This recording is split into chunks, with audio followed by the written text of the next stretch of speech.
En 1909 escribió Matisse que el pintor ya no necesitaba preocuparse por los detalles, porque para eso estaba la fotografía, que lo hacía mejor y más rápido. Para él, la pintura servía al artista para expresar sus visiones interiores sin tener que ser copia fiel de la naturaleza. Se trataba en definitiva de una verdadera revolución, coincidente con el despertar del siglo XX, cuando el fauvismo primero y luego el cubismo alentaron un nuevo modo de concebir la pintura, rompiendo su discurso histórico. Uno y otro movimiento dieron la espalda a la pintura académica y al tiempo se distanciaban prudentemente de la experiencia impresionista, sin dejar de ver en ella y en los pintores del postimpresionismo la brecha abierta en la pintura tradicional.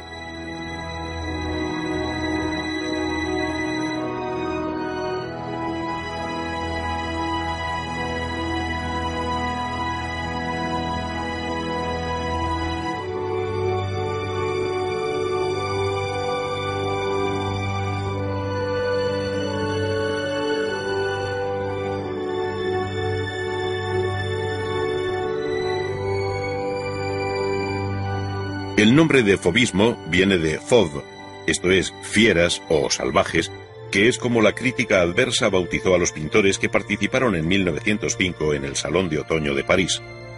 Entre ellos estaban Matisse, Derain y Vlaminck, que tenían en común el empleo violento del color puro, sin mezclas ni matices, con un sentido vital e instintivo.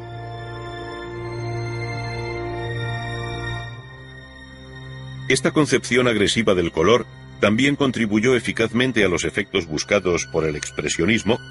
del que el pintor noruego Edvard Munch fue su más claro y melancólico representante antes de la Primera Gran Guerra de 1914.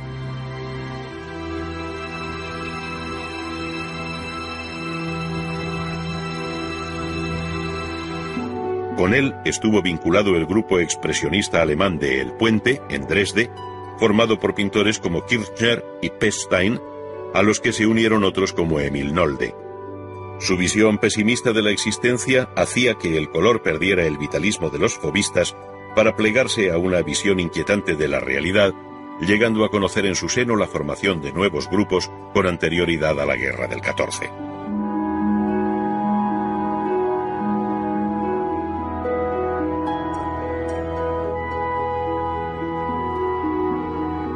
El más importante fue, sin duda, el llamado Jinete Azul, o Der Blaue Reiter, que ya dejaba ver la influencia del cubismo, pero sin perder el interés por el color. Al contrario, su mejor representante, el ruso Vasily Kandinsky, el autor de lo espiritual en el arte, manifestó siempre a través de su cambiante trayectoria un interés por el valor cromático de la pintura, con independencia de su vinculación al objeto. Es decir, tendiendo claramente por esta vía hacia la abstracción. En la primera exposición del Jinete Azul, en Múnich, en 1911, intervino también el alemán Franz Marc,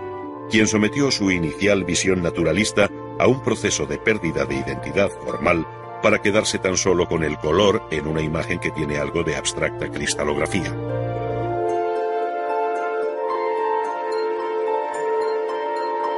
Tanto el fauvismo como el expresionismo afloraron de nuevo con fuerza en el periodo de entreguerras, mostrando muy diversas tendencias. Desde la más amable y conservadora tradición, que cabe llamar impresionista al modo de Bonnard, hasta el feísmo expresionista y amargo de Rouault, pasando por un renovado fauvismo de exaltación de los colores puros, como cabe apreciar en la obra de Kees van Dongen de los años 20.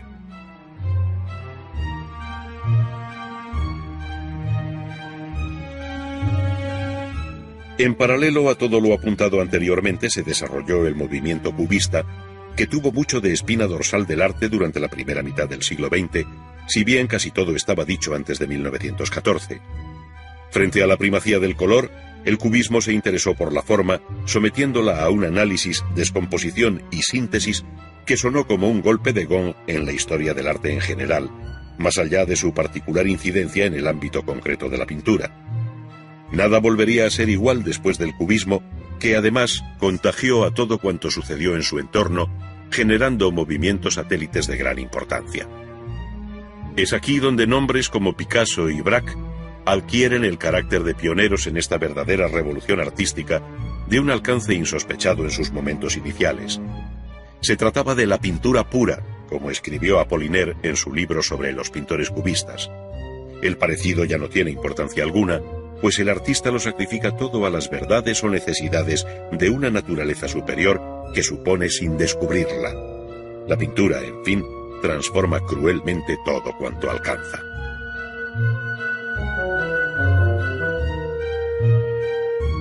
Si hubiera que señalar una obra dentro del cubismo que tuviese el carácter de temprano manifiesto pictórico, esta sería la de Las señoritas de Aviñón, pintada por Picasso en 1907.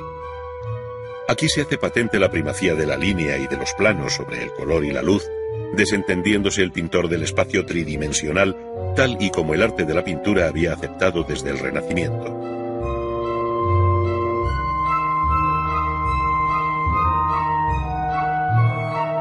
El espacio ya no pretende reproducir un escenario real, sino que es un simple lugar de encuentro y yuxtaposición de planos y líneas en los que no existe la perspectiva.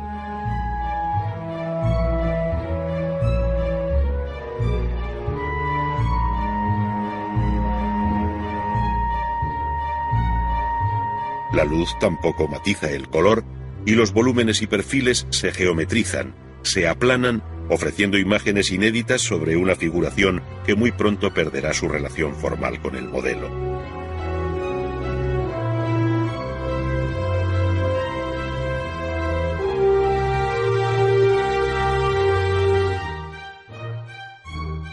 Pero esto solo era el comienzo de un proceso de transformación, debido a un cambio del concepto de la pintura y del arte en general, que le llevaría por muy distintos derroteros, incluso dentro de la corriente cubista y de la obra de un mismo pintor, como sucedió con Picasso, que compuso en clave cubista obras de muy diferente sonido.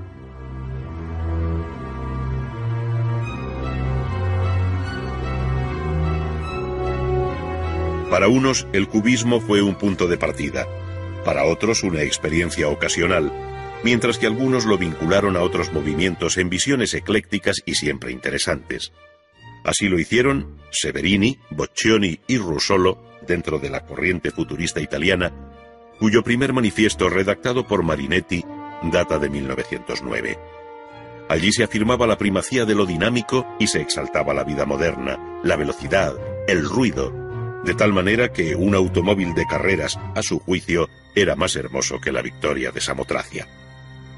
Este interés por las figuras en movimiento, mostrando la secuencia del mismo en una única imagen estática, como si todas las posiciones de la figura se hubieran quedado registradas en la retina del pintor, atrajo a otros muchos artistas como el propio Marcel Duchamp,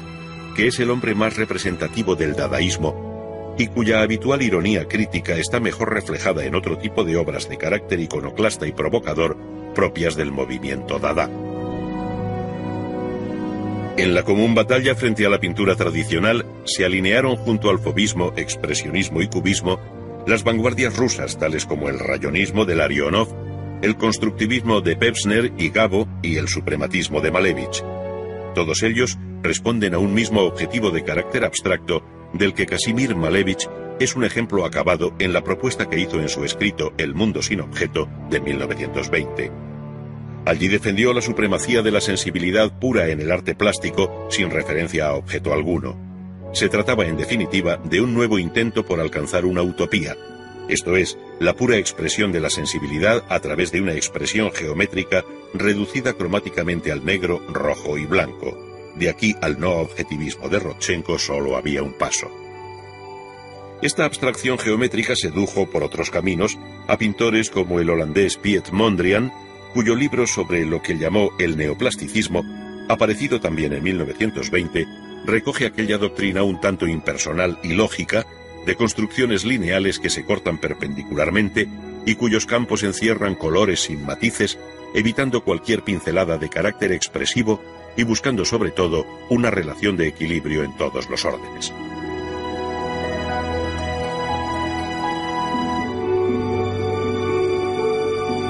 De este modo, en torno a 1920,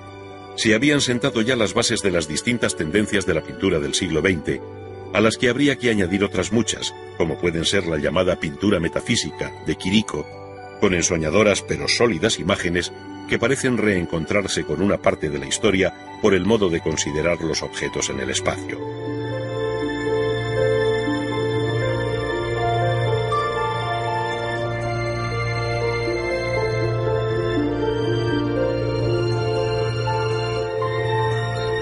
Mayor alcance tuvo el surrealismo, cuyo manifiesto, redactado por André Breton, se publicó en 1924.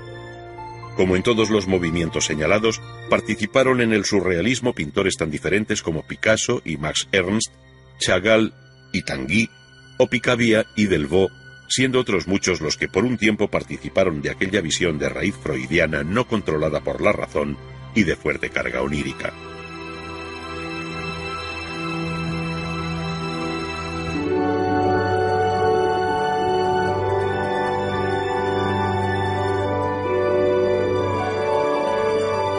Su expresión aparente va desde el realismo agudo al modo de Dalí o Magritte hasta los elementos filiformes de un Miró.